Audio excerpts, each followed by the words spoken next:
ఓం నమః శివాయ. శ్రీశైల మల్లికార్జున స్వామి క్షేత్రానికి కర్ణాటక భక్తులకు మధ్య ఉన్న అనుబంధం ఈనాటిది కాదు.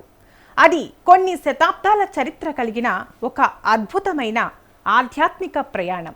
ముఖ్యంగా ఉగాది పండుగ సమయంలో కర్ణాటక నుండి వేలాది మంది భక్తులు కాలినడకన కట్టెల మీద నడుస్తూ రావడం వెనుక ఉన్న అంతరార్థం, రహస్యాలు మరియు ఆచారాలను ఈ వీడియోలో వివరంగా తెలుసుకుందాం. నల్లమల అడవుల మధ్య కొలువై ఉన్న శ్రీశైల క్షేత్రం 12 జ్యోతిర్లింగాలలో ఒకటి, అష్టాదశ శక్తి పీఠాలలో ఒకటి. సాధారణంగా ఆంధ్రప్రదేశ్ మరియు తెలంగాణ ప్రజలకు మహాశివరాత్రి పెద్ద పండుగ.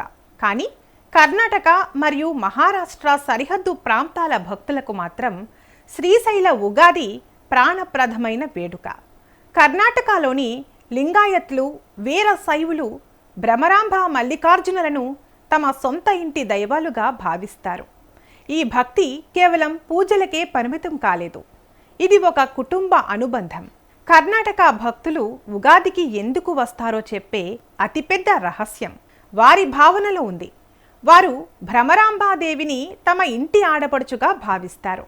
మల్లికార్జున స్వామిని తమ అల్లుడిగా గౌరవిస్తారు. తెలుగు రాష్ట్రాల్లో కూతురు పెళ్లి చేసుకుని వెళ్ళిన తర్వాత కొత్త సంవత్సరం రాగానే పుట్టింటి వారు వెళ్ళి కూతురికి పసుపు, కుంకుమ, చీర, చింతపండు, ఉప్పు, పప్పులు వంటి వస్తువులను సారెగా తీసుకువెళ్లడం ఆచారం.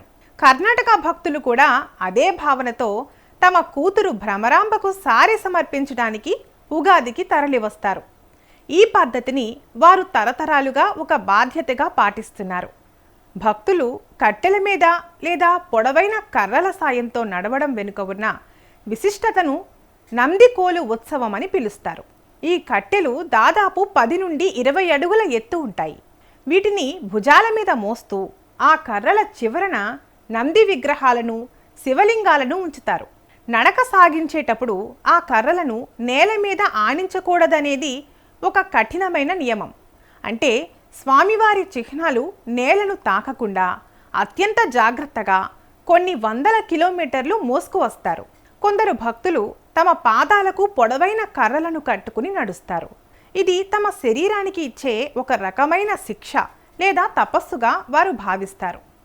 స్వామి, నీ దర్శనం కోసం నేను భూమి మీద నడవడమే కాదు, గాలిలో తేలుతూ వస్తాను అనే అంకిత భావం ఇందులో కనిపిస్తుంది.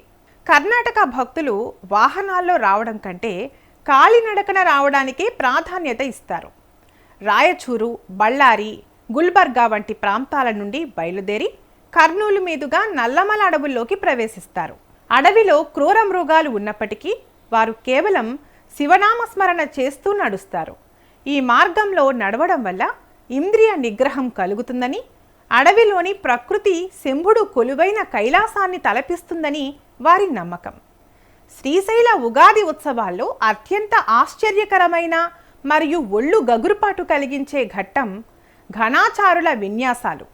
వీరు తమ నాలుకలను బొగ్గలకు, కనుబొమ్మలకు పదునైన ఇనుప శూలాలను గుచ్చుకుంటారు. రక్తం కారినా లెక్క చేయకుండా శివతాండవం చేస్తారు. అరచేతిలో లేదా తలపై మండుతున్న కర్పూరాన్ని ఉంచుకుని స్వామికి నీరాజనమిస్తారు. ఉగాదికి ముందు రోజు రాత్రి వీరు నిప్పుల గుండంపై నడుస్తారు. అగ్ని కూడా శివభక్తుడిని ఏమీ చేయలేదు అని నిరూపించటం మరియు తమ మనస్సును శుద్ధి చేసుకోవడం దీని ఉద్దేశం. శ్రీశైలం మరియు కర్ణాటకుల మధ్య బంధం ఈనాటిది కాదు. మనం చరిత్రను గమనిస్తే శాతవాహనులు, కాకతీయులు కాకుండా కర్ణాటకకు చెందిన కదంబ, రాష్ట్రకూట, హోయసల మరియు విజయనగర రాజులు శ్రీశైల క్షేత్రాన్ని అమితంగా పూజించారు.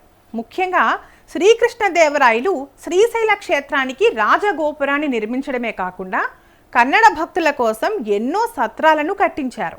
శివశరణురాలు అక్క మహాదేవి తన జీవితాంతం మల్లికార్జున స్వామినే పతిగా భావించి శ్రీశైలంలోని కడలివనంలో ఐక్యమైపోయింది. అందుకే కన్నడుగులకు శ్రీశైలం అంటే ప్రాణం. ఉగాది నాడు శ్రీశైలంలో జరిగే కార్యక్రమాలు ఎంతో వైభవంగా ఉంటాయి. ఉదయాన్నే స్వామివారికి విశేష అభిషేకాలు జరుగుతాయి. లక్షలాది మంది భక్తుల మధ్య స్వామి అమ్మవార్ల రథోత్సవం సాగుతుంది. కర్ణాటక భక్తులు తాము తెచ్చిన శివపాదుకలను ఉంచి ప్రత్యేక పూజలు చేస్తారు. భక్తులు తెచ్చిన కొత్త బట్టలు, ఆభరణాలను అమ్మవారికి అలంకరిస్తారు. కర్ణాటక భక్తులు కట్టెల మీద నడుస్తూ వచ్చే ఈ ప్రయాణం కేవలం ఒక ఆచారం కాదు, అది ఒక సాంస్కృతిక వారసత్వం. భాషలు వేరైనా, రాష్ట్రాలు వేరైనా శివభక్తి అందరినీ ఒకే తాటిపైకి తెస్తుంది. ఉగాది వచ్చిందంటే మా కూతురు భ్రమరాంబ ఇంటికి వెళ్తున్నామనే వారి అమాయకమైన, స్వచ్ఛమైన భక్తికి ఈ ప్రపంచం ఫిదా అవుతుంది. వారు మోసే ఆ కట్టెలు కేవలం కర్రలు కావు, అవి వారి నమ్మకానికి చిహ్నాలు. ఈ వీడియో మీకు నచ్చినట్లయితే వెంటనే లైక్ చేయండి, షేర్ చేయండి. ఇలాంటి మరిన్ని వీడియోల కోసం మా ఛానల్ను సబ్స్క్రైబ్ చేసుకుని బెల్ ఐకాన్ను నొక్కండి. దీని ద్వారా మేము చేసే ప్రతి వీడియో మీకు నోటిఫికేషన్ రూపంలో మీ దాకా చేరుతుంది. సర్వే జన సుఖినో భవంతు.